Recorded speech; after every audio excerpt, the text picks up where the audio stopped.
అమ్మ, అయోధ్యానగరాన్ని పరిపాలిస్తున్నటువంటి దశరథ మహారాజు గారి యొక్క కుమారుడైనటువంటి రామచంద్రమూర్తి తండ్రిని సత్యమునందు నిలబెట్టడం కోసమని అరణ్యవాసానికి తన భార్య అయినటువంటి సీతమ్మతో లక్ష్మణస్వామితో కలిసి వచ్చినప్పుడు రావణాసురుడు అపహరిస్తే జనస్థానంలో ఆ సీతమ్మ తల్లి జాడ కనిపెట్టడం కోసమని రామకార్యం మీద పెడుతున్నానమ్మా. అథవా మైథిలీం దృష్ట్యా రామంచా క్లిష్టకారిణం ఆగమిష్యామితే వక్త్రం సత్యం ప్రతిశృణోమితే. ఒక్కసారి సీతమ్మ జాడ కనిపెట్టి రామచంద్రమూర్తికి చెప్పి నీ నోట్లో ప్రవేశిస్తానమ్మా, నాకు అవకాశం ఇయ్యి అన్నారు. కుదరదురా అబ్బాయి, నా నోట్లోకి వెళ్ళాలన్నాడు. అంతే. పెద్ద శరీరం ఆయన పెంచారు, ఆవిడ నోరు పెంచింది. బుద్ధిమతాం వరిష్టం ససించప్యాత్మనక్కాయం బహువా అంగుష్టమాత్రక.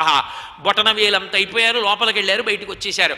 అమ్మా, నీ నోట్లోకి రమ్మన్నావు, వచ్చాను, బయటకు వచ్చాను. ప్రవిష్టోస్మిహితే వక్త్రం దాక్షాయణి నమోస్తుతే గమిష్యే ఇత్ర వైదేహి సత్యంచాసీ గతస్తవ. అమ్మా, నీ నోట్లోకి వెళ్ళమన్నావు, వెళ్ళొచ్చాను కదమ్మా, నన్ను ఆశీర్వదించి బయలుదేరుతున్నానన్నారు. అబ్బా, ఎంత బుద్ధి వైభవం రా నాయన అని పొంగిపోయిందంతే మహాతల్లి సురస. దాక్షాయణి నమోస్తుతే అంటారు. అర్ధసిద్ధై హరిశ్రేష్ఠ గచ్చ సౌమ్య యథాసుఖం సమాన ఈశ్వ వైదేహీం రాఘవేణ మహాత్మన. మళ్ళీ సీతారాముల్ని కలిపినటువంటి వాడు హనుమే అన్న శాశ్వతమైన కీర్తిని ఆర్జించుకోరా తండ్రి అని ఆశీర్వచనం చేసింది. బయలుదేరి వెళ్ళిపోయారు.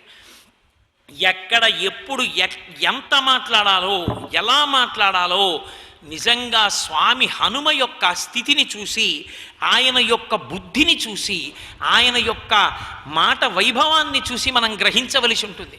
ఆయన అవతల లంకాపట్టణాన్ని 100 యోజనములు దాటి ఆవలి ఒడ్డున దిగారు.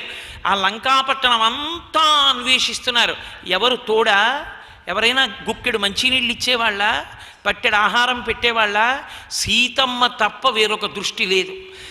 సూర్యే చాస్తం గతే రాత్రో దేహం సంక్షిప్య మారుతి వృషదంశకమాత్ర సన్ బభూవా అద్భుత దర్శన.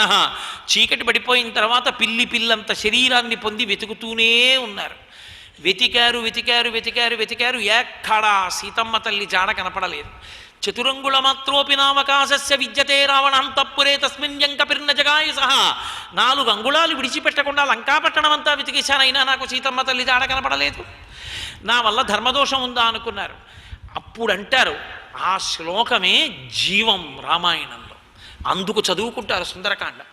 అనిర్వేద శ్రియోమూలం అనిర్వేద పరం సుఖం అనిర్వేదో హి సతతం సర్వార్థేషు ప్రవర్తక కరోతి సఫలం జన్మో కర్మయత్తత్ కరోచిత తస్మాద్ అనిర్వేద కృతం యత్నం చేస్తే హేముత్తమం అంటారు. అనిర్వేదము అంటే నిర్వేదాన్ని విడిచిపెట్టి, బెంగ బాధ విడిచిపెట్టి ఎవడు ప్రయత్నం చేస్తాడో వాడు కార్యాన్ని సాధిస్తాడు. ఎవడు బెంగకి భయానికి వశుడైపోతాడో వాడు కార్యాన్ని సాధించలేడు. కాబట్టి నేను ఈ నిర్వేదాన్ని విడిచిపెడతాను, నేను మళ్ళీ లంకాపట్టణం అంతా వెతుకుతానన్నారు. మళ్ళీ లంకాపట్టణం అంతా వెతికారు, అయినా సీతమ్మ కనపడలేదు. ఇంత ఉత్సాహవంతుడైన హనుమ వెంటనే అన్నారు, హస్తాదానో ముఖాదానో నియతో వృక్షమూలిక వానప్రస్థో గమిష్యామి హెదృష్ట్వా జనకాత్మజా. ఇక్కడే విడిచిపెట్టేస్తాను ప్రాణం, ఇంకా వెళ్ళడం అనవసరం. వానప్రస్థుగా కూర్చుంటాను, చేతిలో పడితే తింటాను, లేకపోతే లేదు. ఎందుచేత నేను వెళ్ళి అక్కడ సీతమ్మ తల్లి కనపడలేదన్న మాట చెప్తే రాముడు ప్రాణం విడిచిపెడతాడు, లక్ష్మణుడు, భరతుడు, శత్రుఘ్నుడు, కోతల రాజ్యం, సుగ్రీవుడు, వానరాజ్యం ఇన్ని భ్రష్టం అయిపోయి. ఎందుకు వచ్చింది నేను ఆ మాట చెప్పడం? ఇక్కడే ఉండిపోతానన్నారు. అంతటి మహానుభావుడికి ఎంత నిర్వేదం వచ్చిందో చూడండి. అప్పుడు దేవతల అనుగ్రహం ఉంటుంది. అప్పుడు గుర్తొచ్చింది ఏదో తెలుసా? రామాయణాన్ని తిప్పింది సంపాతి మాట. రామకార్యం మీద పెడుతున్న వాళ్ళకి మాట సాయం చేశాడు సంపాతి. దూరదృష్టి ఉంది మాకు, గ్రద్దలం, పైగా వైనతేయులం. ఇక్కడి నుంచి చూసి చెప్తున్నాను. అదిగో కాంచనలంకలో అశోక వృక్షంలో శింశుపా వృక్షం కింద ఉంది అన్నారు.